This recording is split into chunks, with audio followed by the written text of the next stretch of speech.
একটা ঘটনা দিয়ে শুরু করতে চাই। সেটা হচ্ছে 2009 সালের ঘটনা, এবং 2009-এর এসএসসি এক্সামের পর আমাদের এটা পাঠিয়েছেন রবিন্স, এবং রবিন্স পাঠিয়েছে যে এসএসসি এক্সামের পর তিনি রাতের বাসে করে ব্রাহ্মণবাড়িয়া থেকে চিটাগাং যাচ্ছিলেন। ফেনী স্টেশনে একটা ফ্যামিলি উঠলো তাদের বাসে, এবং তারা বললো যে তারা ঢাকায়, আচ্ছা তারা বললো তারা আমাকে ঢাকা মেট্রো আমার দেখা মাত্র, আচ্ছা এটা ঢাকা লিখেছেন উনি, আচ্ছা যাই হোক, দেখা মাত্র তিনি যেটা করলেন, তিনি বললেন যে আমাদের সামনে এসে দাঁড়ালেন এবং আমার পাশেই সিট ছিল, এবং সেই আশেপাশে যতগুলো সিট ছিল সেই সিটগুলো তিনি বুক করে ফেললেন। এবং তাদের মধ্যে একজন তাকে ভাইয়া বলে ডাকলো। তখন একজন মহিলা তার পাশে বসে তার দিকে এক দৃষ্টিতে অনেকক্ষণ ধরে তাকিয়েছিল। আর তিনি বললেন যে আমি তাকে কিছু বলার আগেই সে আমাকে বলল যে আমি নাকি দেখতে একদম তার ছেলেটার মতো, যে 5 বছর আগে হারিয়ে গিয়েছে। এবং চিটাগাং পর্যন্ত অনেক কথা হলো, অনেক ঘটনা তারা নিজেদের মধ্যে আলোচনা করলেন, মহিলা এবং ওদের সাথে অনেক ধরনের কথা হলো। এবং কদমতলিতে বাস স্ট্যান্ডে এসে তারা সবাই নেমে গেল। যাওয়ার সময় তারা যেহেতু অনেকক্ষণ ধরে বাসে একসঙ্গে ছিলেন এবং অনেক ঘটনা ঘটেছে, সো তারা যাওয়ার সময় তাদেরকে ঠিকানা দিয়ে গেলেন, যে অ্যাড্রেসে তারা থাকেন সেই অ্যাড্রেসটা দিয়ে গেলেন, এবং মোবাইল নাম্বার তিনি দিয়ে গেলেন। এবং তিনি বলে মোবাইল নাম্বার চাইলাম, বাট তারা জানালো যে তাদের কাছে মোবাইল নাই। ওকে, তার মানে মোবাইল নাম্বারটা পাওয়া যায়নি। কিছুদিন পর যেটা হলো, তারা সেই ঠিকানা মতো সেই জায়গায় গিয়ে দেখেন সেখানে একটা পুরনো ভাঙা বাড়ি এবং এটার আশেপাশে একটা কবরস্থান। এবং পরে তিনি একজনকে জিজ্ঞেস করেছিলেন যে সেই সেই যে লোকটা যাদের সাথে বাসে দেখা হয়েছিল তাদের ঘটনা কি, এবং সেই সমস্ত মেম্বারদের কথা তিনি জিজ্ঞেস করেছিলেন যে এরকম আমার সাথে বাসে দেখা হয়েছিল, এরকম ঠিকানা দিয়েছিল, এই জায়গায় নাকি তারা থাকে, তাদের ঘটনা কি, তারা কোথায় থাকেন, কি করেন, এই সমস্ত আর কি। শুনে সেই ভদ্রলোক যেটা বললেন সেটা হচ্ছে যে এই কবরস্থানে তাদেরকে কবর দেওয়া হয়েছে, যাদের কথা আপনি বলছেন তারা এই কবরে শুয়ে আছে, তারা চিটাগং আসার সময় বাসের অ্যাক্সিডেন্টে মারা যায়। এই ঘটনাটা আমাদেরকে রবিন্স SMS করেছেন, ইমেল করেছেন। আজকেও আমাদের কাছে অসংখ্য ইমেল আছে, আজকেও আমাদের সাথে অসংখ্য রকমের অনেকগুলো ঘটনা আছে, অনেকগুলো গেস্ট রয়েছেন আমাদের সাথে। তো প্রথমে যে গেস্টটির কাছে আমি যাব, আমরা সরাসরি গেস্টের কাছে যাই। বুঝতেই পারছেন আমাদের সাথে সাউনি যে রেগুলার যেরকম থাকেন, আজকেও তিনি আছেন, আমাদের সাথেই থাকবেন পুরো শো জুড়ে। আর আমাদের প্রথম যে গেস্ট, সেই গেস্টটির সাথে আমি শুরুতে একটু পরিচয় করে দিই আপনাদেরকে। আসসালামু আলাইকুম, আমার নাম হচ্ছে কাইসার রহমানী। আমি ঢাকা বিশ্ববিদ্যালয়ের নাট্যকলা বিভাগ থেকে অনার্স শেষ করেছি, আর বর্তমানে ফ্রিল্যান্স কাজ করছি। ওকে, সো পরিচয় পর্ব তো আমরা পরিচিত হলাম আপনার সাথে, এবং আপনি আমাদের ইমেল করেছিলেন, চমৎকার ইমেলের জন্যই আপনাকে আসলে মূলত এখানে ডাকার মূল কারণ যেটা আর কি, আকর্ষণীয় কিছু ঘটনা আপনার জীবনে ঘটেছে। তো আপনি কোনটা দিয়ে শুরু করতে চান আজকে, একদম শুরু করতে চান কোনটা দিয়ে? আসলে ভৌতিক ঘটনা আমার জীবনে বিক্ষিপ্তভাবে মোট 3টে ঘটেছে। ওকে, সো এখন আমরা চলে যাই আমাদের অতিথির কাছে, যিনি আমাদের তার জীবনের ঘটনা বলবেন। ঘটনাটি আমার গ্রামের বাড়ি হচ্ছে চাঁপাইনবাবগঞ্জ জেলার রহনপুর গ্রামে। আচ্ছা, আমি তখন, তারপরে আপনি পড়াশোনার কারণে ঢাকায় আছেন? হ্যাঁ, আমি পড়াশোনার কারণে ঢাকায় আছি। ঢাকায় আসার পরও আমার একটা ঘটনা ঘটেছে, আমি সেটা পরে বলছি। প্রথম ঘটনাটা বলি, যেটা বিক্ষিপ্তভাবে ঘটেছিল আমার সাথে। আমি তখন ক্লাস 5-এর ছাত্র, এবং আমার একটা অভ্যাস ছিল যে আমি রাত্রের একটা নির্দিষ্ট সময় আমি আমার ফুফাতো ভাইয়ের সাথে ঘুমাতাম। এর সাথে আমি আমার ফুফাতো ভাই তুহিন, এর সাথে ঘুমাতাম, তুহিন ভাই।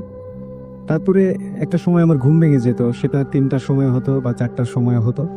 ঘুম ভেঙে গেলে আমি আবার আম্মা আব্বার কাছে গিয়ে ঘুমাতাম। এটা আমার একটা অভ্যাসে পরিণত হয়েছিল, এবং বুঝতে পারতাম যে আমার আব্বা আম্মাও বিষয়টা খুব এনজয় করতো, তাদেরও ভালো লাগতো যে ছেলে শুচ্ছে আমাদের সাথে, রাইট।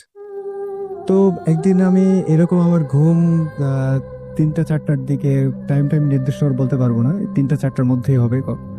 তারপরে আমি আম্মার ঘরে যাই, আম্মাকে ডাক দিই। আমার ঠিক বিছানার যেভাবে আম্মারা ঘুমাতো তার মাথার পাশেই জানালাটা ছিল, এখান থেকে ডাক দিতাম। জানালাটা ভাঙা ছিল, পুরোনো বাড়ি ছিল। আচ্ছা, তো আম্মাকে ডাক দিলাম, আম্মা দরজা খুললো, তখন আমি ভিতরে গেলাম। তো আমি যাওয়ার পরে ঘুমানোটা, আমরা তো সাধারণত সোজা হয়ে ঘুমাই, বিছানাটা যেরকম থাকে, কিন্তু যখন লম্বা হয়ে শুয়ে থাকি, দৈর্ঘ্য যেটা খাটের এক প্রান্তে মাথা থাকে, আরেক প্রান্তে পা থাকে, এরকম হয়ে যায়। তো তারপর আমি যখন ঘুমাতাম তখন এটা ঠিক মানে প্রস্থ যেটা খাসের যে প্রস্থ সেই অনুযায়ী হচ্ছে, সেই অনুযায়ী একসাথে পাশাপাশি অনেক লোক শোয়া যায়। হ্যাঁ, তিনজন এভাবে ঘুমাতাম। আমি মাঝখানে, এক পাশে আব্বা আর আমার এক পাশে আম্মা। তো আমি একটা সময় কথা বলতে বলতে বা গল্প শুনতে শুনতে ঘুমিয়ে গেছি। হ্যাঁ, ঘুমিয়ে যাওয়ার পর আমার স্পষ্ট মনে আছে আমি চোখ খুললাম। চোখ খুলে দেখি যে ঠিক আমার সামনে আঞ্চলিক ভাষায় যেটাকে বলে খাটের পাশেই, মানে মশারি টাঙানো হয় যে স্ট্যান্ডটাই, সেই স্ট্যান্ড ধরে একজন বৃদ্ধ মহিলা, অনেক বয়স, সাদা শাড়ি পরে আছেন। উনি খাটের স্ট্যান্ডটা ধরে আমার দিকে তাকিয়ে হাসছে, এবং তার হাসিটা আমার চোখে সবসময় ভাসে যে কোনো ভয়ঙ্কর হাসি না, মনে হচ্ছে যে আমাকে দেখে তার ভালো লাগছে, একটা স্নেহের হাসি। সেই হাসিটা উনি আমাকে মানে হাসছেন, এবং আমি হয়তো তখন এত কিছু বুঝতাম না বলে আমিও বিন্দুমাত্র ভয় পাইনি। হ্যাঁ, আমিও ওনাকে দেখে হাসছি, উনিও হাসছেন, আমিও হাসছি। এবং সে বৃদ্ধ মহিলাটা সাদা শাড়ি পরেছিল, এবং ওনার সমস্ত মুখমণ্ডল গোটা গোটা, যেটাকে ঘা বলা যায় আর কি, পুরো মুখ সেটাতে ভর্তি আর কি, গোল গোল, পুরো মুখে গোল গোল চিহ্ন, এবং মানে উঁচু হয়ে আছে জায়গাগুলো। রাস্তায় মাঝে মাঝে কোনো ভিক্ষুকদের দেখা যায় এভাবে শরীরে অনেক কিছু টাইপের, হ্যাঁ, কিছু একটা ওই রকম পুরো মুখে। কিন্তু উনি আমাকে দেখে হাসছে, যেভাবে একটা বাচ্চাকে দেখলে মানুষ মানে আদরের ভাষায় হাসে, সেই হাসিটা উনি আমাকে দেখে হাসছেন, এবং আমি ওনাকে দেখে হাসছি। তারপরে আমি এটা দেখতে দেখতে আমি এক সময় ঘুমাই যাই, এবং ঘুমাই যাওয়ার পরে আমি একটা কেমন অনেক রকম বিক্ষিপ্তভাবে, স্বপ্নটা আমার মনে নাই, আমি একটা স্বপ্ন দেখেছি। তো আমি এই কারণে কনফিডেন্ট যে আমি দেখেছি। এখন সেটা আমার দৃষ্টি ভ্রম কিনা, বা আমি সেই মানে সেই বিশ্লেষণে যাচ্ছি না, সেই প্রশ্নই আসছে না, কিন্তু আমি দেখেছি, এবং দেখে আপনি ভয় পাননি, এবং দেখে আমি ভয় পাইনি, আমার ভালো লেগেছে। ওকে, অনেক ইন্টারেস্টিং ঘটনা মনে হচ্ছে। এটা কিন্তু জাস্ট শুরু। উনি যে ইমেলটা করেছিলেন সেটা আমরা সবার পরে শুনবো তার কাছ থেকে। আমাদের আরও দুজন গেস্ট রয়েছেন, আমরা তাদের কাছ থেকে একটা ঘটনা জানতে চাই। সেই ঘটনাটা, এটা তো আপনি বলেন চাপাই নবাবগঞ্জের ঘটনাতে, আমরা রাইট, এবং চাপাই নবাবগঞ্জ থেকে অনেকক্ষণ যেতে লাগে সেরকম একটা জায়গার ঘটনা শুনবো। সেটা হচ্ছে Cox's Bazar, right? Yes, Cox's Bazar. So নামটা আগে শুনে নেই। আমার নাম আরমান বিন কামাল। কোথা থেকে এসেছেন আপনি? আমি সরাপাড়া থেকে এসেছি। শেওড়াপাড়া, ঢাকা। আপনি? আমি তানজিম চৌধুরী মিল্টন, আমি আরমানের ফ্রেন্ড। আমার ফ্রেন্ড। দ্যাট মিনস যে আপনাদের অসুবিধা নেই, আপনাদের দুজনের মানে মিলিত ঘটনা এটা, তাই না? জি জি, আমাদের দুজনে মিলে তো। ওকে, সো কবেকার ঘটনা হয়েছিল এটা? যে ঘটনা বলবেন সেটা বুঝলাম যে কক্সবাজারে কবে ঘটেছিল এই ঘটনাটা? মানে এই ঘটনাটা হচ্ছে আপনার আমাদের এই আগের বছরের শুরুর দিকে, আর গত বছরের শুরুর দিকে। আমি মিরপুর বাংলা স্কুলে ক্লাস 10-এ পড়ি আর কি। গত বছর 9-এ পড়তাম, আমাদের প্রথম সাময়িক পরীক্ষা শেষ হয়েছিল আর কি। আমি আর আমার বন্ধু মিল্টন মিলে প্ল্যান করলাম যে কোথাও ঘুরতে যাওয়া যাক। সেই সময়ের ঘটনা। ওকে, ঘটনা শুনবো, ঘুরতে যাওয়া যাক। ওকে, সেই ঘটনাটা আবার শুনবো তার আগে। ওকে, সো আমরা আবারও আরমানের কাছে চলে যাচ্ছি। আরমান যে ঘটনাটা বলছিলেন। আচ্ছা, তারপর আমরা প্রথম সাময়িক পরীক্ষা শেষ হলো, মানে গ্রীষ্মের ছুটি দিয়েছে। এখন আমরা চিন্তা করলাম কোথা থেকে ঘুরে আসা যাক। এখন মিল্টন সাজেস্ট করলো যে চল কক্সবাজার যাই। আচ্ছা, আমি বললাম ওকে ডান, কক্সবাজার। তারপরে একদিন আর কি দিনক্ষণ দেখে বাসে চড়ে বসলাম আর কি একদম। তারপর গেলাম কক্সবাজার আর কি। 2 দিন থাকার প্ল্যান আমাদের, 2 দিন থাকার প্ল্যান। এখন আমরা ওখানেই একটা হোটেল মানে ভাড়া করলাম, একটা রুম, 2 জন মানুষ যেহেতু একটা রুম ভাড়া করলাম। এখন প্রথম দিনটা জাস্ট কক্সবাজারের আশেপাশের বিচটা ঘুরে টুরে দেখলাম। এখন চিন্তা করলাম যে আমার ঢাকায় যখন ছিলাম তখন বন্ধুরা বলছিল যে হিমছড়িটা দেখে আসিস পারলে আর কি। হিমছড়ি খুব সুন্দর জায়গা, পাহাড় টাহাড় আছে, জঙ্গল জঙ্গল আছে, দেখে মজা পাবি। এখন মিল্টন বললো যে দোস্ত, হিমছড়ি যখন আমরা যাব রাতেই যাই। শুনলাম কেন? এখন সে বললো যে রাতে তখন পূর্ণিমা রাত ছিল আর কি, পূর্ণিমা রাত আর কি সে বললো রাতে জোছনার মধ্যে সমুদ্র দেখতে কেমন দেখায় আমার আর কি দেখার খুব শখ। আচ্ছা, ওকে। এখন আচ্ছা আমি বললাম ডান, সমস্যা নেই, রাতেই যাব। তারপরে হোটেল থেকে বের টের হয়ে আর কি সন্ধ্যার দিকে নাস্তা টাস্তা করে বের হলাম 7টার দিকে। জিপ খুঁজতেছিলাম, হিমছড়ি যেতে জিপ লাগে, ওকে, ওখানে জিপ খুঁজতেছিলাম। জিপ খুঁজতে খুঁজতে আমাদের 8টা বেজে গেছে। আচ্ছা, 8টা বেজে গেছে, তারপর রাত 8টা। রাত 8টা বেজে গেছে। রাত 8টা বাজার পরে হুম, এখন জিপে করে যেতে যেতে যেতে যেতে হাতে ঘড়ি ছিল, অলমোস্ট আমরা একটা জায়গায় থামছি। হুম, মানে জায়গাটা ভালো লাগছে, বলছি যে আয় এখানে একটু নেমে হাঁটাহাঁটি করি, ছবি টবি তুলি আর কি। তারপরে ঢুকে নামলাম তখন। ওই রাতের বেলাতেই? জি। আচ্ছা, এখন ঘড়িতে বাজে হচ্ছে রাতের 9:30। তখন আমরা যখন নামলাম মোটামুটি 1.5 ঘন্টা লাগছে। এখন ওখানে নামছি, তারপর বললাম যে ড্রাইভার সাহেব একটু দাঁড়ায় থাকেন। জিমের যে ড্রাইভার ছিল আমাদের হায়ার করা, যে ড্রাইভার সাহেব একটু দাঁড়ায় থাকেন, আমরা একটু হেঁটে হেঁটে আসতেছি। আচ্ছা, ড্রাইভার বললো ঠিক আছে, অলরাইট। তারপরে আমরা আর কি হাঁটতেছি, গল্প করতেছি, ছবি তুলতেছি।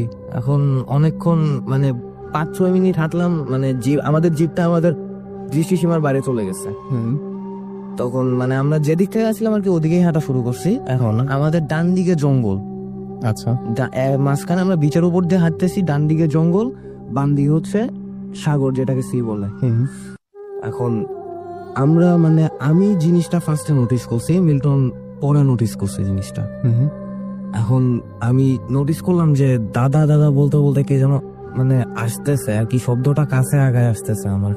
আচ্ছা, এখন আমি নোটিস করলাম যে শব্দটা ডান দিক থেকে আসতেছে, যেদিকে জঙ্গল। হুম, এখন খেয়াল করলাম যে হ্যাঁ একটা মেয়ে আসতেছে দৌড়াইতে দৌড়াইতে। হুম, এখন এভাবে আস্তে আস্তে আমরা তো অবাক হয়ে গেছি, এত রাতে এখানে একটা মেয়ে, তাও মানে মেয়েটা মানে ভদ্র করে ছিল, মানে জামা কাপড়ে সেটা বোঝা যাচ্ছিল আচ্ছা, আর কি। আসলো, সে এসে আমাদেরকে জিজ্ঞেস করলো যে দাদা আপনারা কোথায় যাচ্ছেন। এখন আমরা বলতেছি যে আমরা তো ওইদিকে হাঁটতেছি। এখন বললো যে দাদা আমি তো রাস্তা হারাই ফেলছি, হুম, আমাকে একটু আগায় দেওয়া যায়। এখন আমরা তো মানে একা মেয়ে মানুষ, ভরসা করতে পারলাম না। তারপর আমি আর আমার ফ্রেন্ড একটু আলোচনা করে নিলাম হুম, যে ঠিক আছে, একে কি আগায় দেওয়া যায়। তারপর আমার ফ্রেন্ড বললো যে অলরাইট, কোনো সমস্যা নেই, আগায় দিই। তারপরে বললাম আপনার বাসা কোথায়। তারপর আমরা যেদিকে যাচ্ছিলাম ওদিকে হাত তুলে দেখাইলো, জাস্ট কোনো কথা বললো না। তারপর ওনাকে নিয়ে হাঁটতে শুরু করলাম। হাঁটতেছি মানে কোনো কথা হইতেছে না আমাদের মধ্যে, এ নিয়ে প্রায় 10 মিনিট হাঁটছি। হুম, 10 মিনিটের মতো হাঁটাহাঁটি করছি। তারপর হাঁটতে হাঁটতে ওই দিকে গেছি। এখন 10 মিনিট পরে আমার ফ্রেন্ড আর কি মিল্টন, ও বিরক্ত হয়ে বলছে যে আপনার এই বাসাটা অ্যাকচুয়ালি কোন দিকে, এতক্ষণ লাগতেছে কেন, তাছাড়া আপনি এত রাতে এখানে আসলেন কিভাবে। তারপরে মেয়েটা বললো যে দাদা আমি তো বের হয়েছি, রাস্তা তো আর খুঁজেই পাচ্ছি না। মানে তখন মানে আমি মেয়েটা এমন ভাবে বলছে, আমি একটু ভয় পাইছি, ও একটু ভয় পাইছে। এখন দুজনের দিকে তাকাইলাম, মানে একটু ভয় পাইছি দুজনই, মানে দুজনকে বলার চেষ্টা করতেছি চোখ দিয়ে যে ভয় পাইছি আমরা। এখন চিন্তা করলাম যে ঠিক আছে, অলরাইট, কথা না বলি, যেখানে যেতে চাই দিয়ে আসি। ওকে, তারপর হাঁটতেছি, আরো কিছুক্ষণ হাঁটলাম। এখন দেখি পিছনে একটা হেডলাইট, মানে অ্যাকচুয়ালি আমাদেরই জিপের হেডলাইট আর কি। আমরা নোটিস করছি একটু পরে যে এটা আসলে আমাদের হেডলাইটটা দেখে খেয়াল করছি যে হ্যাঁ গাড়ি আসছে, গাড়িটা দিয়ে এখন ধীরে সুস্থে যাওয়া যাবে, যেখানে উনি নামতে চান নামায় দিয়ে যান। এখন দেখলাম গাড়িটা আমাদেরই। এখন ড্রাইভার বললো আপনারা এত দূর আসলেন কিভাবে। সে অবাক হয়ে গেছে একদম, এত দূর আসলেনই বা কিভাবে। আমরা বললাম কত দূর আসছে, আমরা তো 20 মিনিটের বেশি হাঁটি নাই। এখন ড্রাইভার বললো আপনারা 20 মিনিটে 3 মাইল রাস্তা পাড়ি দিচ্ছেন জানেন। সন্না তো 3 মাইল রাস্তা, 3 মাইল রাস্তা 20 মিনিটে, যা পুরাপুরি না দৌড়াইলে অসম্ভব। না দৌড়াইলে যেটা অসম্ভব আমরা সেটা হেঁটে সম্ভব করছি। আচ্ছা, হ্যাঁ, এখন ড্রাইভার মানে আমরা মেয়েটার দিকে নজর দিলাম। এখন জাস্ট আমি দেখলাম যে আমার বন্ধুও দেখলো ভ্যানিশ, মেয়েটা নাই। মানে যখন গাড়ি আসছিল তখনও দেখেছিলেন, যখন হেডলাইট? কোনো আমরা হেডলাইটের দিকে তাকায়াছিলাম, মানে মেয়েটার দিকে একবার তাকাছিলাম, তখনও ছিল, মেয়েটার গায়ে হেডলাইটের আলো পড়তেছিল। আচ্ছা, যে কিনা মুখরের বাবা, যে কিনা 2 সপ্তাহ আগে মারা গিয়েছেন। এবং বুঝতেই পারছেন যে যখন তাকে তার বাসা, এই যিনি হচ্ছেন আনোয়ার মেম্বারের বাড়িটাই তিনি খুঁজছিলেন, এবং আনোয়ার মেম্বারের বাড়ি তিনি কোনো জায়গায় খুঁজে পাচ্ছিলেন না, যখন বিপদে পড়েছিলেন সেই সময় মৃত আনোয়ার মেম্বার, যিনি 2 সপ্তাহ আগে মারা গিয়েছিলেন, তিনি এসে তাকে বাড়ি পর্যন্ত নিয়ে আসেন। এবং বাড়িতে আসার পরে ফটো দেখে চিনতে পেরে তার ছেলেকে যখন জিজ্ঞেস করেন উনিকে, ছেলে জান এটা তার বাবা, যিনি 2 সপ্তাহ আগে মারা গিয়েছেন। আমার কাছে এই প্রশ্নটা, আমার কাছে এই যে ঘটনা, এই ঘটনার কোনো উত্তর নেই। যদি আপনার থাকে তাহলে আপনারা অবশ্যই জানাতে পারেন আমাকে।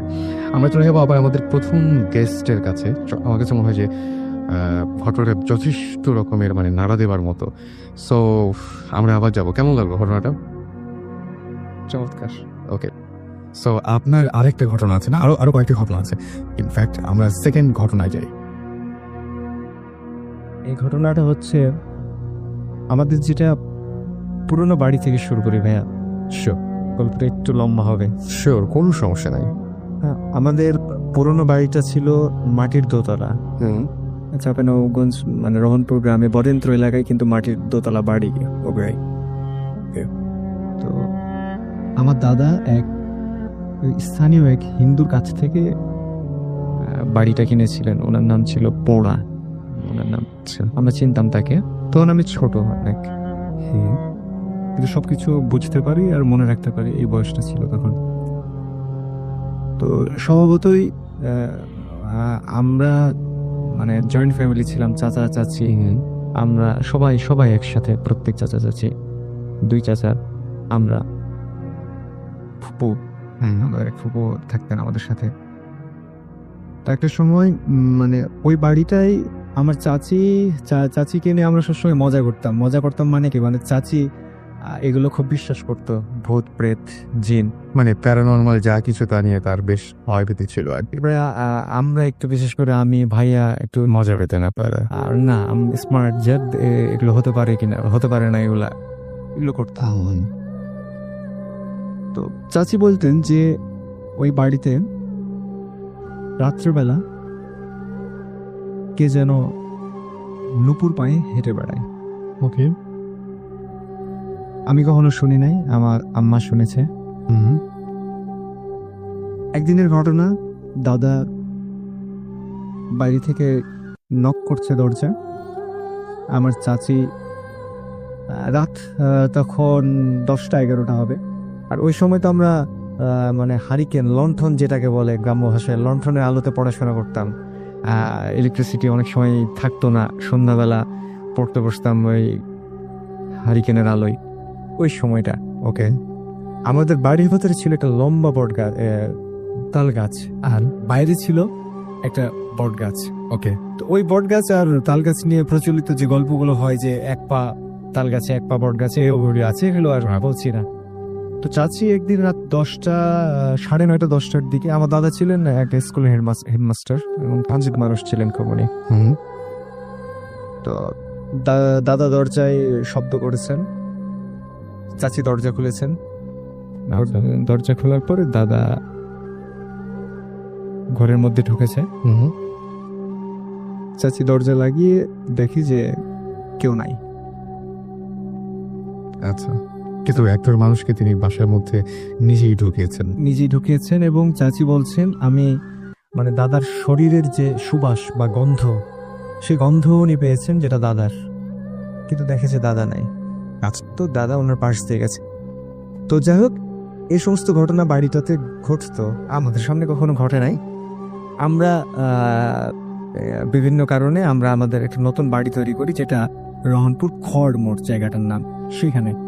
ওইখানে যাওয়ার পর আমার আম্মা প্রায় বলতো, এক সময় আমাদের উপর বলেছে যে এই বাড়ির ছাদটা নাকি ভালো না। আচ্ছা, তো আম্মা একজন শিক্ষিত মানুষ, আমার আম্মা ডিগ্রি পাস, এবং উনি যথেষ্ট নামাজ পড়ে, কুসংস্কারে বিশ্বাস করে না। তো উনি যখন এটা বলে যে ছাদটা ভালো না, তখন আমি বিশেষ করে মানে অবিশ্বাস করতে পারি না। সবসময় আমার মা কেন এই ধরনের ব্যাপার এই বিশ্বাস ধরনের করবে। কথা বলবে। যদি উনি কিছু না জানতো বা অন্য কিছু ব্যাপার, তাহলে হয়তো মনে হতো যে না, কিন্তু উনি একজন শিক্ষিত মহিলা এবং সবকিছুই জানেন উনি, তারপর কেন বলবে যে ছাত্র ভালো না? তো বেশ কিছুদিন আগে, প্রায় 1 বছর আগে, হুম। এক মহিলা আমাদের একটা রুম ভাড়া নেয় ওই বাড়ির। মহিলাটা একটা এনজিওতে চাকরি করতেন নিম্ন পদে। হুম। খুব সহজ সরল ছিল এবং ওনার 1 বছরের একটা বাচ্চা ছিল, সাথে মেয়ে। আচ্ছা। ওটা দুইজন থাকতো একটা রুমে। আমি ছুটিতে ঢাকা থেকে, বিভাগের ছুটি ছিল, আমি তখন বাড়ি গেছি। বাড়ি গিয়ে ওনার সাথে পরিচয় হয়েছে, কথা হয়েছে এবং স্বাভাবিকভাবেই গ্রামের মহিলারা যেরকম মা সুলভ আচরণ করে, সেরকম বোন কিছু আচরণ করে ওইরকম ভাবে, যার ফলে অনেক মানে আপন হয়ে গেছিলেন উনি। তো উনি একদিন ছাদে উঠেছিলেন আমাদের। ছাদে ওঠার পর আম্মাকে বুবু বলতেন। আচ্ছা। ছাদে ওঠার পর উনি ছাদে উঠে নামার পরে আম্মাকে বলছে যে বুবু, আমি তো ছাদে উঠেছিলাম, হুম। তো আমার কি যেন হলো। আচ্ছা। এতটুকু বলেছে। আম্মা বলছে কি হবে, সমস্যা নাই, ঠিক আছে, এটা দেখা যাবে। তো আমি ছুটি আমার শেষ হয়ে গেছে, আমি ঢাকায় আসবো। আমি গাড়ি টিকিট করেছি রাত 10টায়, গাড়ি এখান থেকে আসবো, আমাদের এখান থেকে। তো আমি সন্ধ্যার পরে, মাগরিবের নামাজের পরে চলে আসবো, মানে বাড়িতে যাচ্ছি। বাড়ি থেকে ব্যাগট্যাগ নিয়ে খাওয়া দাওয়া করে আম্মার সাথে কথা টথা বলে তারপরে আমি আসবো। এখানে তাড়াতাড়ি চলে গেছে সেদিন। তো দরজায় শব্দ করছি, গ্রিল কেটে। তো ভাইয়া আসছে, ভাইয়া ছিল। ভাইয়া এসে বলছে যে তুই একটু পরে আয়। তো আমি চিন্তা করছি যে ভাইয়া তো এভাবে বলার কথা না, আমি চলে যাবো আজকে, তুই একটু পরে আয়। ভাই আবার হাসছে। তো আমি বললাম যে না, সমস্যা কি, খোলো। বলছে না, একটু পরে আয় না। আমি বলছি না, খোলো, আমি আজকে চলে যাব না। ভাই খুললাম, আমি ঢুকলাম, দেখলাম যে ওই মহিলা, ওনার মুখটা, ওনার যে ওড়না, সেই ওড়নায় পুরো মুখটা উনি ঢেকে ফেলেছে এবং পুরো শরীর, মানুষের শরীরে যদি মানে মরিচ দিয়ে দেওয়া হয় তারপর যেরকম জ্বলবে, মানুষ যেরকম কচলাবে, পুরো শরীর উনি ওইভাবে কচলাচ্ছেন। আচ্ছা। এবং আমি দেখে বুঝতে পারছি যে মানে মহিলাটা কষ্ট পাচ্ছে। হুম। হ্যাঁ, মানে এবং তার শরীর জ্বলছে। আচ্ছা। এবং মানে সে ক্রমাগত দুর্বল হয়ে পড়ছে। হুম। আমি কিন্তু পাশে দাঁড়ানো, আম্মা দাঁড়ানো, ভাইয়া দাঁড়ানো, তিনজনই দেখছি যে উনি মেঝেতে বসে কি বলে, নামাজ যেভাবে পড়লে পাটা আমরা যেভাবে বসি আর কি, হুম। সেইভাবে উনি বসা, শুধুমাত্র ওড়নাটা ওনার মুখ, ওড়না দিয়ে মুখটা ঢাকা, হুম। ওড়না দিয়ে মুখটা ঢাকা। কষ্ট পাচ্ছে মহিলা। তো আম্মা ওই মহিলাকে বলছে যে কি নাম তোমার? মানে আমার এই সমস্ত এক্সপিরিয়েন্স আছে আম্মার, কারণ চাঁপাইনবাবগঞ্জের হাটে যে শিবগঞ্জ কনসার্ট, ভালো বৃষ্টি পাওয়া যায় ওখানে। শিবগঞ্জ এলাকায় কিন্তু ছত্রাজিতপুর নামে একটা গ্রাম আছে, যেখানে আমার নানা বাড়ি। ওইখানে যদি খোঁজ নেন, প্রত্যেক বাড়িতে একটা করে বা দুইটা করে জিনে ধরা মানুষ পাওয়া যাবে। নিয়ে আসেন তাদেরকে আমাদের সাথে, আমাদের আমরা চাই এরকম মানুষ এখানে আসুক, আমরা চাই। হ্যাঁ, চেষ্টা করব। তো যার ফলে আম্মা এগুলো বিষয়ে পরিচিত। তো আম্মা বলছে যে কি নাম তোমার? তো মহিলাটা কণ্ঠটা ওইরকম না যে কণ্ঠে সে কথা বলল, অনেক মোটা কণ্ঠ এবং পুরুষালী কণ্ঠ, এবং মানে মানে আসলে এটা বোঝানো যাবে না কণ্ঠটা কিরকম, মানে ওর কণ্ঠ না এটা। এবং কোনো মানুষ রাগ বা ক্রোধেও এরকম কণ্ঠে কথা বলে না, এটা একটা অন্যরকম কণ্ঠ। সে বলছে যে আমার নাম চলন বাবা। জলন বাবা। হ্যাঁ, ওকে। এটা শুনে আবার আমরা হাসতে লাগছি যে এরকম বানি একটা নাম কেন? জ্বলছে জলন বাবা। তো পুরো শরীর কিন্তু উনি কচলাচ্ছেন, এগুলো কথা চলছে এবং উনি কিন্তু করেই যাচ্ছে এই সমস্ত কাজ। তো আম্মা তখন বলছে যে তুমি যে মহিলাটাকে এত কষ্ট দিচ্ছ, ওর তো 1 বছরের বাচ্চা আছে, বাচ্চাটা কিন্তু ওনার পাশেই। বলছে ওনার তো 1 বছরের একটা বাচ্চা আছে, ওর বাচ্চাটার কি হবে, তুমি মহিলাটাকে কষ্ট দিচ্ছ, যাও না কেন? ওই মহিলা বলছেন ওই কণ্ঠে যে মিষ্টি পেলে চলে যাব, মিষ্টি। আম্মা ভাইয়াকে বললো যে তুই তাড়াতাড়ি মিষ্টি নিয়ে তো।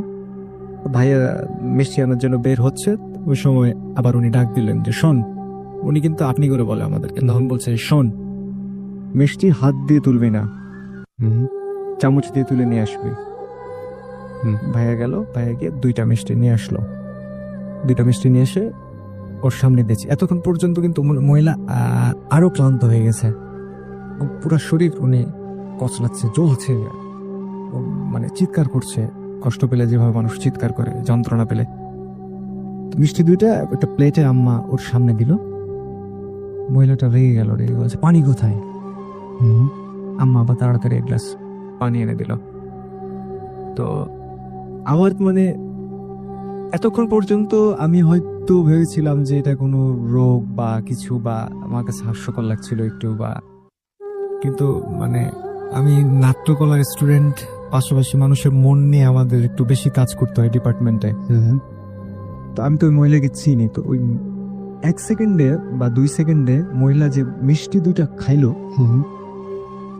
তো এই মিষ্টি খাওয়াটা মানে অন্যরকম।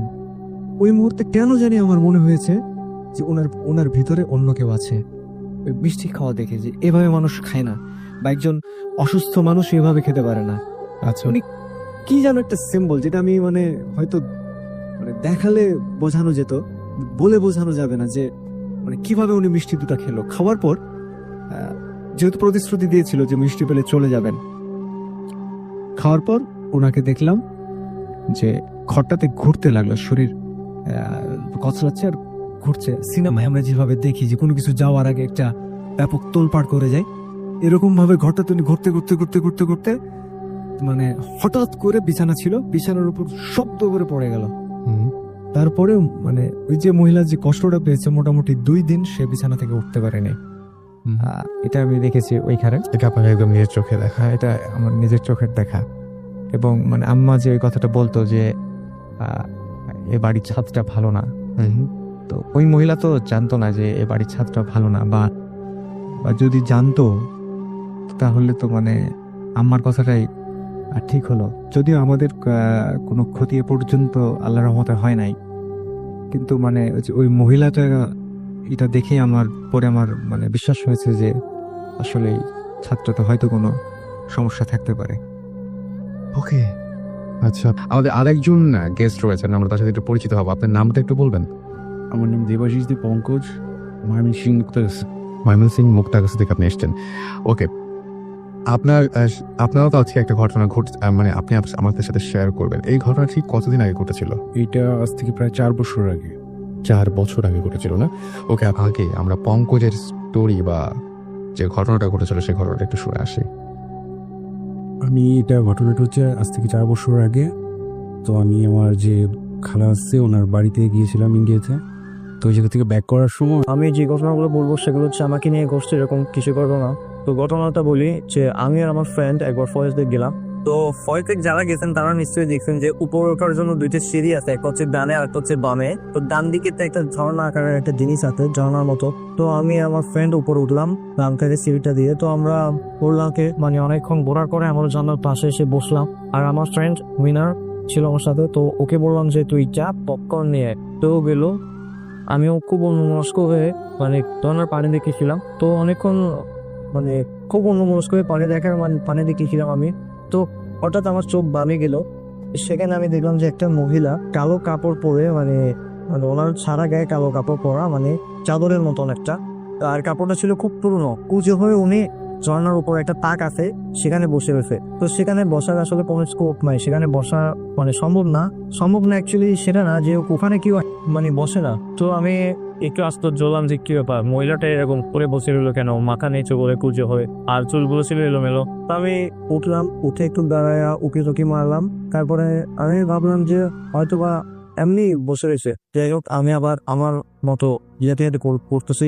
তো তো হঠাৎ আমার ফ্রেন্ড আসলো, আমাকে পপকর্ন দিল। আমি ওরে খুব আস্তে আস্তে বললাম যে কি ব্যাপার, এই মহিলাটা পাগল নাকি, কে উনি এরকম করে বসে রয়েছে ইয়ার উপরে, এখানে কেউ বসা যায়? কাউকে তো পড়াশোনা বসতে দেখি নাই। তো বলতো তুই কার কথা বলছিস? আমি যে বলছিস, আমি বললাম যে ওই যে ওখানে একটা যে মহিলাটা বসে রয়েছে কালো কাপড় পরা। তো বলেছে ওখানে তো কেউই নেই। যখন আমি সুবানে ফিরলাম তখন দেখলাম যে না, সেখানে কেউই নেই। তো জিনিসটা আমি খুব আশ্চর্য হলাম। তারপরে আমি ভাবলাম যে না, হতে পারে অ্যাকচুয়ালি আমার কল্পনা।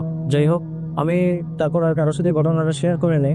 তো আমি 3-4 মাস পরে আমি ঢাকায় গেলাম আমার একটা কাজিনের বাসা। কাজিন অ্যাকচুয়ালি আমার ফ্রেন্ড ধরনের। তো যাই হোক, আমি গেলাম সেখানে। তো অনেকদিন জায়গা সাক্ষাৎ নাই ওর সাথে। তারপর আমার কথা বলতেছি ওর সাথে। তো হঠাৎ কথা চলে, মানে পলিটিক চলে যাচ্ছে। তো বলতো তোদের পলিটিকটা অনেক ভয়ঙ্কর। যেমন সব বলছি এমনি ভয়ঙ্কর। আমি ওরে বললাম যে কেন বলতেছিস? ও বললো যে আমি আর আমার একটা ফ্রেন্ড আমরা গেলাম ফরেস্ট লেকে একবার। তো ফরেস্ট লেকে যখন আমরা গেছি তখন মানে অনেকটা সন্ধ্যা। তখন আমি একটা জিনিস দেখলাম। বললাম কি? দেখলাম যে ঝর্ণার, মানে যেখানে একটা ঝর্ণা আছে, তো ওটার উপরে তাকে একটা মহিলা কালো কাপড় পরা এবং সে কুজো করে বসে রয়েছে। আর তখন ছিল মানে সন্ধ্যা, আর আমিও দেখি সন্ধ্যায়। তো আমি মানে মনে মনে বললাম, তখন আমি ওরা বলি নাই, আমি তখন মনে মনে বললাম যে কি ব্যাপার, ঘটনাটা তো আমার সাথে মিলে যাচ্ছে। যাই হোক, দেখুন আমি ওকে মানে শুনলাম যে ও বলছে যে মানে মহিলাটাও ওখানে বসে রয়েছে। তো ওর ফ্রেন্ড কি করলো, মহিলাটার কাছে গেল এবং সে ওনাকে মানে ডাকলো।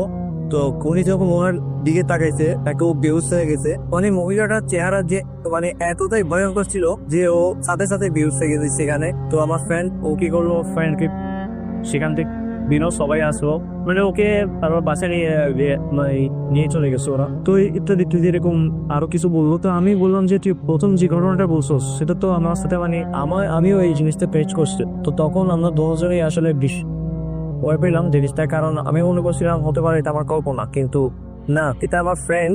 তারপরে ওর ফ্রেন্ড, মানে 3-4 জন আমার সাথে একই জিনিস দেখলাম, যে মানে আসলে সত্যি এটা অনেক ভয়ঙ্কর একটা জিনিস। রাইট, ঘটনাটা ছিল ফয়েজ লেকের। এবং ফয়েজ লেক সম্পর্কে আমাদের আরও ঘটনা আছে, যেমন আমাদেরকে সহমিতা আচ্ছা না, আমাদেরকে আরেকজন SMS করেছেন, ইমেল করেছেন। তার নাম হচ্ছে সিফাত ইমেল করেছেন, এবং তিনি ইমেল করেছেন চিটাগং থেকে। তারও ফয়েজ লেক নিয়ে একটা ঘটনা জানা আছে, সেই ঘটনা তিনি শেয়ার করেছেন। সময়টা ছিল রাত, আর রাতটা ছিল থার্সডে নাইট। হিরণ বরাবরের মতো বর্ষির সিট কিনেছিল। আচ্ছা, বর্ষির সিট কিনেছিল। এইবার সিট কিনেছিল ভাটিয়ারি লেকে। ওকে, মানে এটা কি মানে বর্ষির সিট আমি ঠিক জানি না, এটা মনে হয় মাছ ধরার জন্য কোনো একটা কিছু। এবং এটা চিটাগাংয়ে যারা আছে তারা আরো ভালো বুঝতে পারেন, ভাটিয়ারি লেকে। রাত ধীরে ধীরে গভীর হতে লাগলো। আপনারা হয়তো জানেন যে লেকে, নদীতে কিংবা সাগরে বড়শিতে খুব একটা মাছ ধরে না। যে কয়েকটা লাগে তাও বড় সড়ই লাগে। হিরণের সাথে একজন পার্টনারও ছিল। হিরণ হঠাৎ খেয়াল করলো পার্টনারের যিনি সাথে ছিলেন তিনি ঘুমিয়ে পড়েছেন, কারণ তার পার্টনার জানতেন হিরণ ঘুমোবে না। রাত আরও গভীর হতে লাগলো। হঠাৎ হিরণ খেয়াল করলো ছোট একটা ছেলে সাঁতরে লেক পার হচ্ছে। একবার এপার থেকে ওপার যাচ্ছে, আরেকবার ওপার থেকে এপার আসছে। চাঁদের আলোতে ছেলেটির গায়ে পড়ার সাথেই কালো বর্ণের ছেলেটিকে দিকে হিরণের দৃষ্টি আটকালো। হিরণ ছেলেটি সম্পর্কে কিছু ভেবে ওঠার আগেই ছেলেটি অদৃশ্য হয়ে গেল। পরক্ষণেই লেকের ওপারে পাহাড়ের গা ঘেঁষে যেখানে জঙ্গল, সেই জঙ্গলের মধ্যে দেখলো হিরণ যে সাদা রঙের আলখেল্লা পরা একজন মানুষ, যিনি নামাজ পড়ছেন। মানুষটি নামাজ পড়া শেষে সালাম ফিরালো। অমনি হিরণের চোখে মানুষটির দৃষ্টি আটকালো। যখন নামাজ পড়ার সময় হিরণের দিকে তাকালো, এটি সালাম ফেরানোর সময় আটকালো। হিরণ ভাবছিল এত রাতে জঙ্গলের মধ্যে মানুষটি কিসের নামাজ পড়ছে। ভাবতেই হঠাৎ হিরণ দেখে মানুষটি নেই। সেই পরপর দুটি মানুষকে দেখলো, একজনের সাঁতরে লেক পার হচ্ছিল, আরেকজন জঙ্গলের ভেতরে নামাজ পড়ছিল। হিরণ যাদেরকে দেখলো তারা কারা, তারা কে, এইসব কোনো ব্যাখ্যা তার কাছে ছিল না। পরদিন খুব ভোরে হিরণকে অজ্ঞান অবস্থায় পায় তার পার্টনার।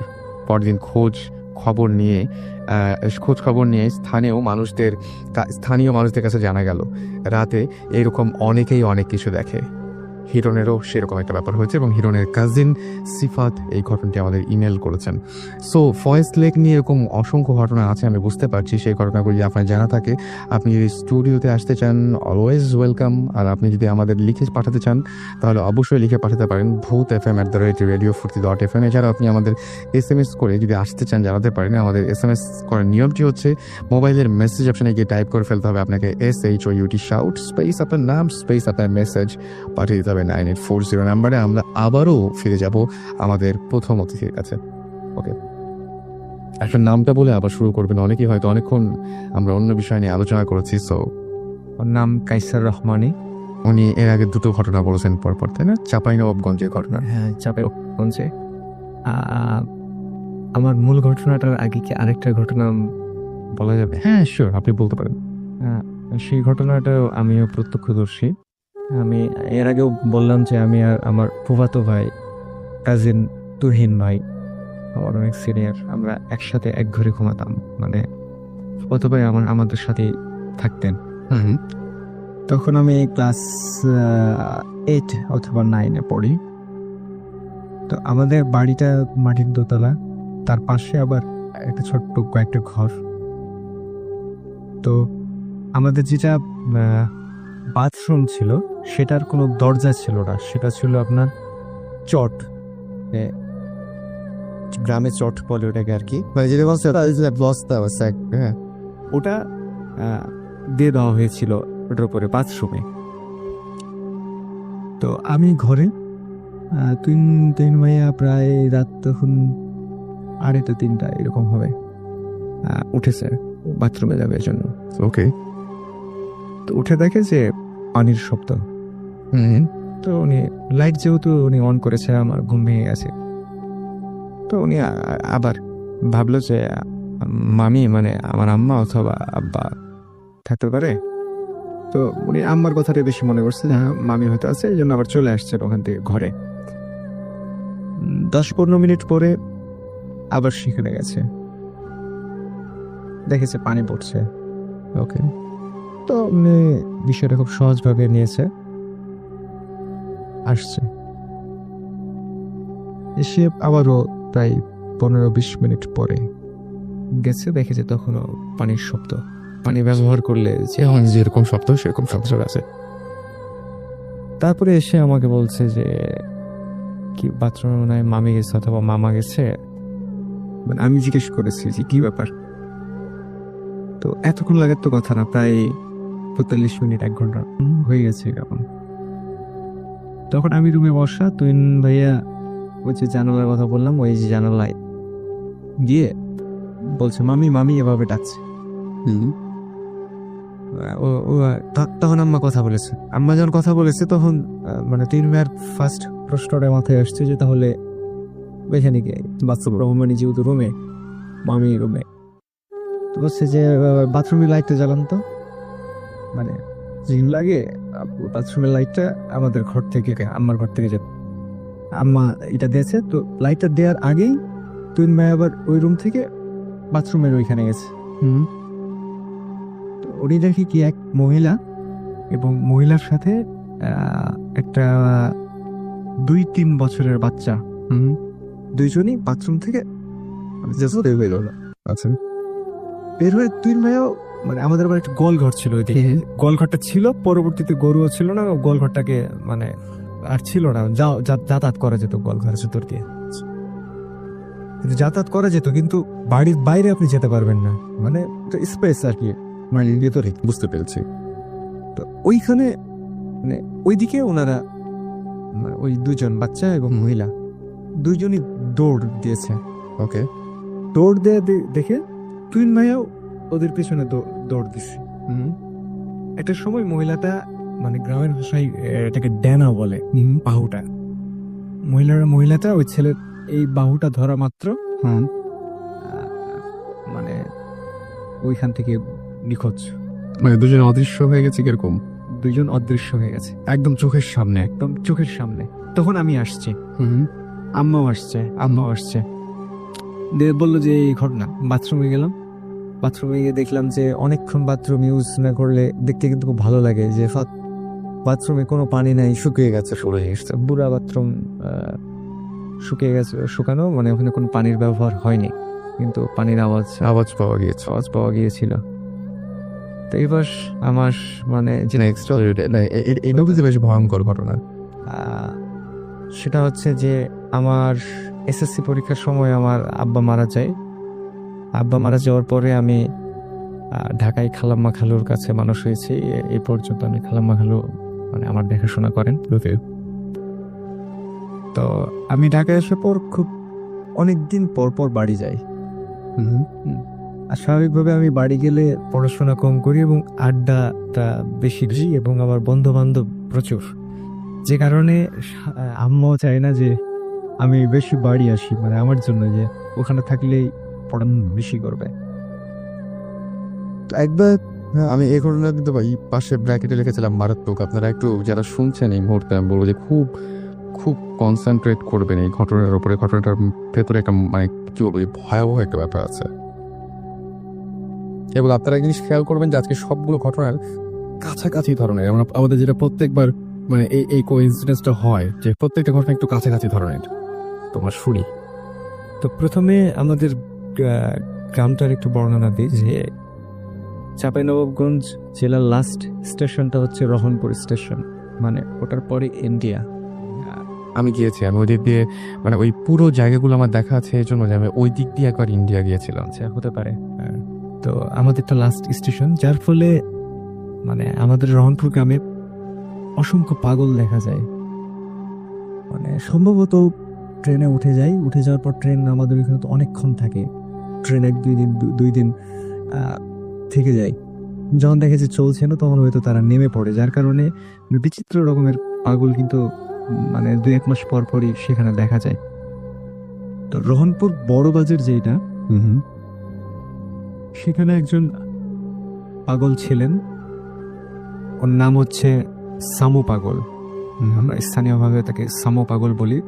তো সামো পাগল ওর হচ্ছে যে পাগলরা সাধারণত একটু অপরিষ্কার হয় এবং মানে চুল অপরিষ্কার হয়, দাড়িও গোসল করে না ঠিক মতো, করে না ঠিক মতো। কিন্তু ওটার সে বিপরীত ছিল, সুদর্শন ছিল চেহারা, ফর্সা, মুখ ভর্তি কালো দাড়ি, আর চুলও অনেক ঘন এবং খুব বড় না, কিন্তু মানে ঘনত্বের কারণে মনে হচ্ছে যে অনেক বেশি চুল। এবং আমি দেখেছি ওনাকে যে উনি বসতো মুনি ঋষিদের মতো, মানে চাল চলনে একটা আভিজাত্য ছিল। এবং মানে পাগলরা পাগলামি করতো, ও কিন্তু পাগল, কিন্তু পাগলামি করতে আমি কখনো দেখি না। রহনপুর বড় বাজার যেটা মানে বাজার একটা, ওই বড় বাজারে সিলেক্টিভ 5 থেকে 6টা দোকানে সে নিয়মিত বসতো, আর ওখানে থাকতো, ওখানেই ঘুমাতো। বাজারের যে ছাউনিগুলো, যে দোকানগুলোতে বসে থাকতো, তো বসতো। আবার মুনি ঋষিরা ধ্যান করে যেভাবে, ওইভাবে বসতো, আর বিড় নিজে নিজে কি বলতাম, আর সিগারেট খেত। তারপরের দিন বিকেলবেলা বন্ধুদের সাথে আড্ডা দিচ্ছি, আবার বন্ধু রাজু তাজ এরা আড্ডা দিয়ে একসাথে বসে আড্ডা দিচ্ছি। আড্ডা দেওয়ার সময় বলছি যে আবদারটার কথা বললাম সামুর, যে সামুর সাথে এরকম দেখা, 2 দিন টাকা দিলাম, এখন আবার ওর নাকি ঠান্ডা লাগছে, সাদা চাদর নেবে। কথা বলা মাত্র ওরা হাসতে লাগছে। মানে আমি কিছু বুঝে উঠতে পারছি না, প্রচন্ড হাসছে তারা, যে কি ব্যাপার, হাসছিস কেন? তো ওরা ফাজলামি করতে শুরু করলো আবার, যে কি চাইছে তোর কাছে? বললাম যে চাদর। কত টাকা দিয়েছিস তুই? আমি কত টাকা দিয়েছিলাম মনে নেই আমার, বললাম যে হ্যাঁ দিয়েছি, এটা সেটা। ওরা আরো হাসছে। তো আমি যখন সিরিয়াস হলাম যে কি ব্যাপার, মানে ঘটনাটা কি বল, তখন বলছে যে সমর তো প্রায় 7-8 মাস আগে মারা গেছে।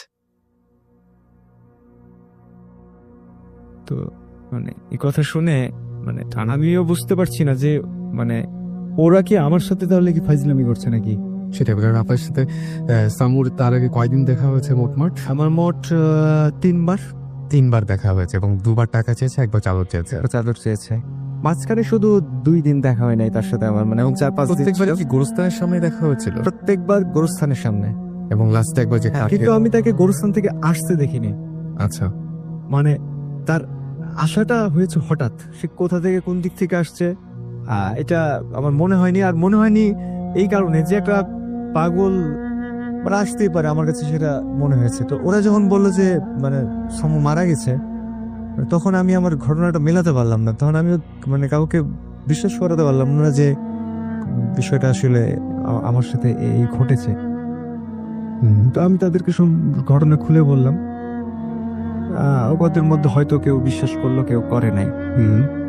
কিন্তু এখন পর্যন্ত আমি যখন মানে যাই বাড়িতে, তো অনেকেই নাকি আমি নিজে শুনেছি, আমাদের এক কাকা আমাদের এই পাড়ার, উনিও বলেছেন আমাকে যে সামুকে নাকি মানে ওকে দাফন করা হয়েছে আমাদের কবরস্থান, মানে রহনপুর কবরস্থানে, খড়মর কবরস্থানে। তো দেখা যায় নাকি যে সামু ওই কবরের উপরে বসে জিকির করছে। আচ্ছা। তো এই ঘটনাটা মানে আমিও চাই যে এটা কেউ যদি ভুল প্রমাণ করে দিতে পারতো আমাকে, যে না তুমি ভুল দেখেছো, বা তোমার এই জিনিসগুলো ঘটেনি আসলে। হ্যাঁ, যে আসলে আপনি অনেক খুশি হতেন। আমিও অনেক খুশি হতাম যে আমার ভয় লেগেছে বা আমি খুব ভয় পেয়েছি বা আমার খুব খারাপ লেগেছে তা না, আমার ভালো লেগেছে যে একটা মানুষ দেখা দিয়েছে আমার কাছে কিছু চেয়েছে। আমার সেটা মানে ভেতরে ভালো লেগেছে।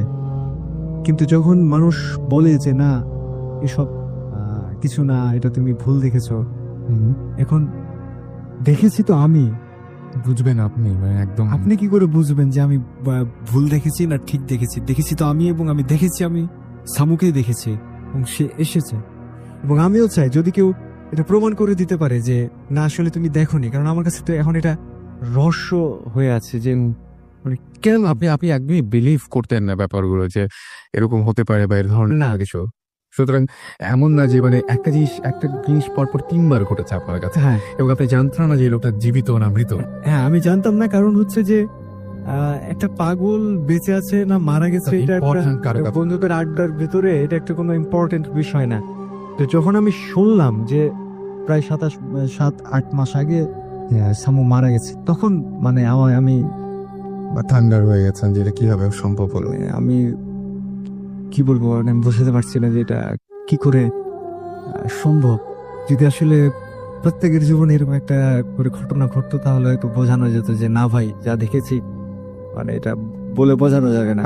অ্যাকচুয়ালি অনেকে হয়তো এরকম ভাবে বলেন, এই ধরনের কোয়েশ্চেন করেন। আসলে ব্যাপারটা হচ্ছে কি যে আমরা কাউকে বিশ্বাস করতে তো বসিনি, তবে সত্যি কথা কি যে আমরা কোনো কিছু চোখ দিয়ে না দেখলে আসলে বিশ্বাস করতে আমাদের ঝামেলা হয়। কিন্তু আমি এখন দেখতে পাচ্ছি আমার সামনে উনি বসে এতক্ষণ সে ঘটনাটা বলছিলেন আমার একদম সামনে।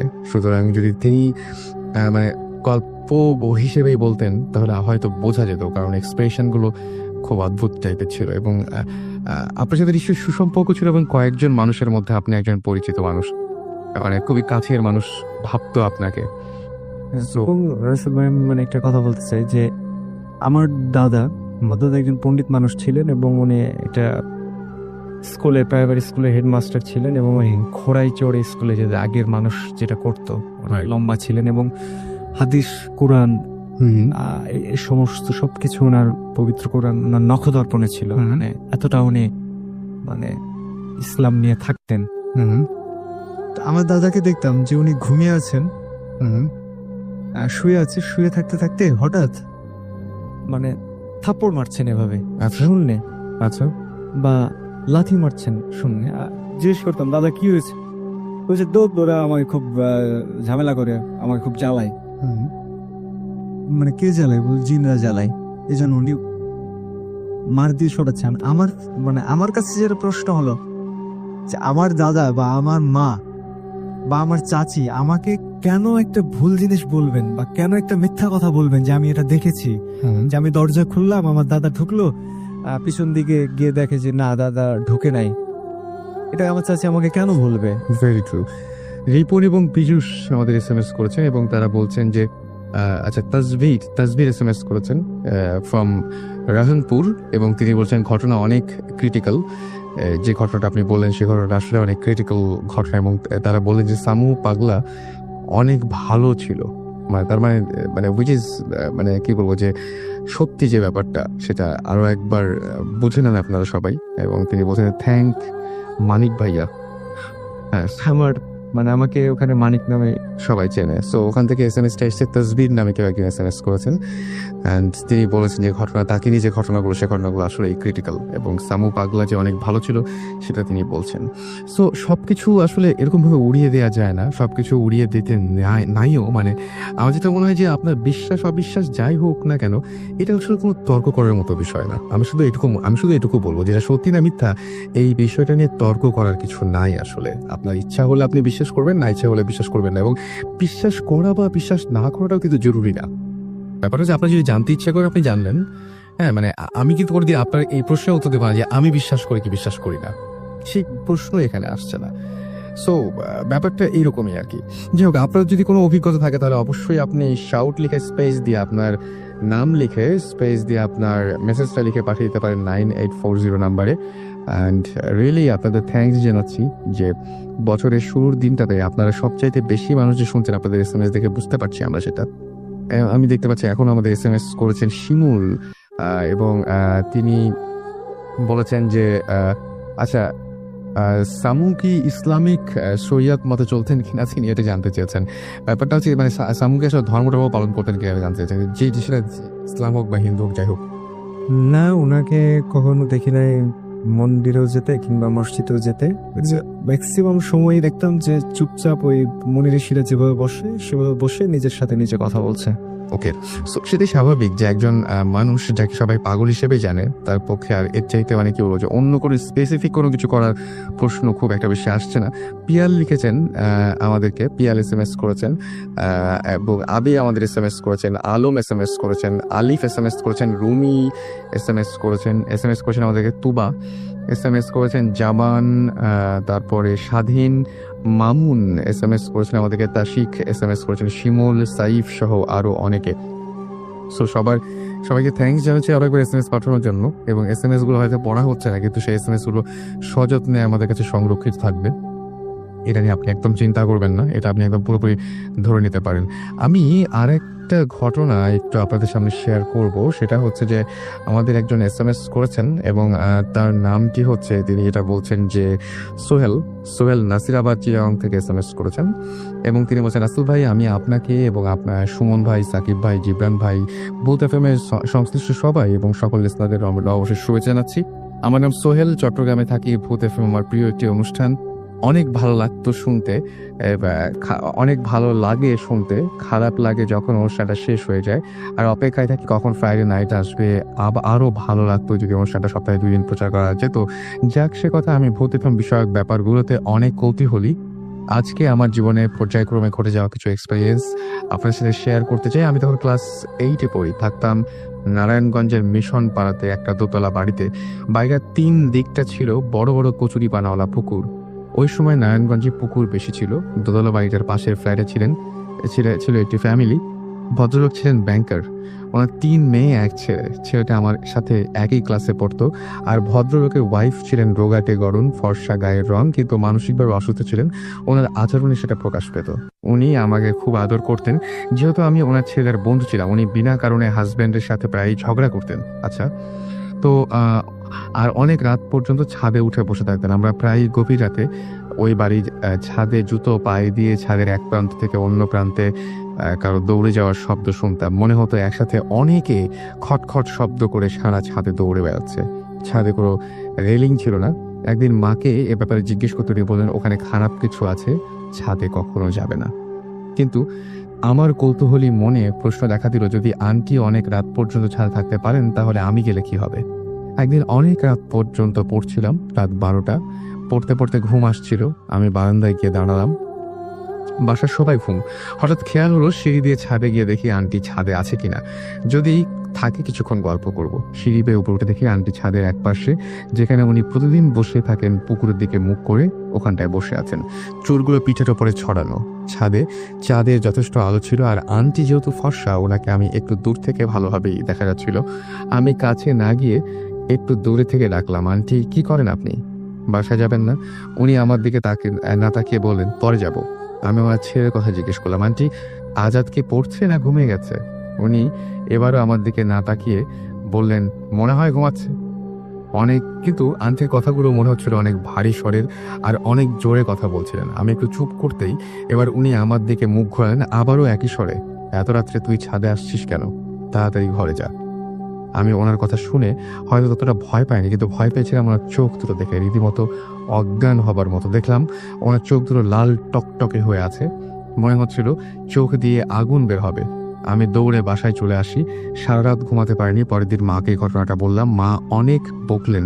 একদিন সুযোগ বুঝে আন্টির ছেলেকে কথাটা বললাম। সে বলল তার মাকে নাকি জিনে ধরেছে এবং জিন নাকি তার মাকে রাতে ছাদে নিয়ে বসিয়ে রাখে, এবং জিন শব্দের সাথে পরিচিত হবার সৌভাগ্য তখন তার হয়নি। কোনো এক দিন বাড়িওয়ালা কাজের মেয়েটা বড় মাছ কাটছিল। মেয়েটার বয়স হবে আনুমানিক 22-23। হঠাৎ তিনি দেখলেন যে মাছটাকে বটি দিয়ে না কেটে ধূপ ধূপ আওয়াজ করে কোপাচ্ছে। এমন সময় সে মাছটাকে একসময় কুচি কুচি করে ফেললো।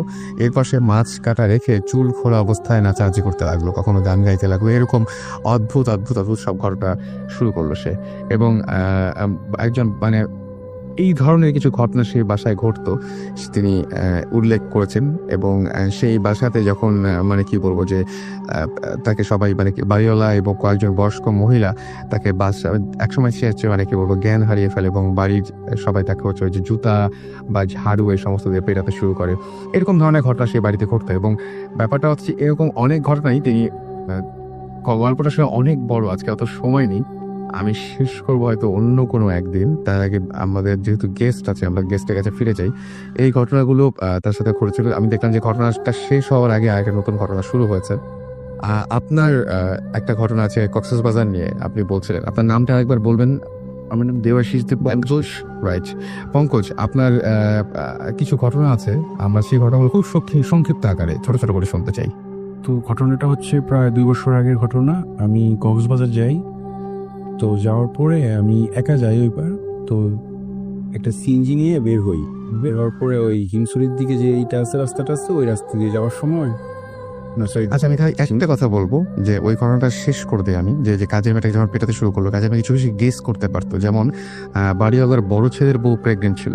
হ্যাঁ, বাড়িওয়ালার বড় ছেলের বউ প্রেগনেন্ট ছিল, এবং তিনি একদম জাস্ট সেই কাজের মেয়েটাকে বলে দিয়েছিল যে আপনার নাতনি হবে। এবং বেশ কিছু, এবং তারপরে দেখা যায় যে অজ্ঞান হওয়ার পরে যখন সে জাগতো আবার, তখন কিছু বলতে পারতো না, এবং সে বললো আমার কি হয়েছিল, খালা গায়ে এত ব্যথা কেন, এরকম টাইপের। এবং সেই মেয়েটার কথা ঠিক হয়েছিল, এবং সত্যি সত্যিই তার ছেলের তার নাতনি হয়েছিল আর কি। তো এই ব্যাপারগুলো খুব মিরাকল, এই ব্যাপারগুলো ঘটে মানুষের জীবনে, কোনো উত্তর নেই কেন ঘটে আমরা জানি না। শুরু করি আমরা।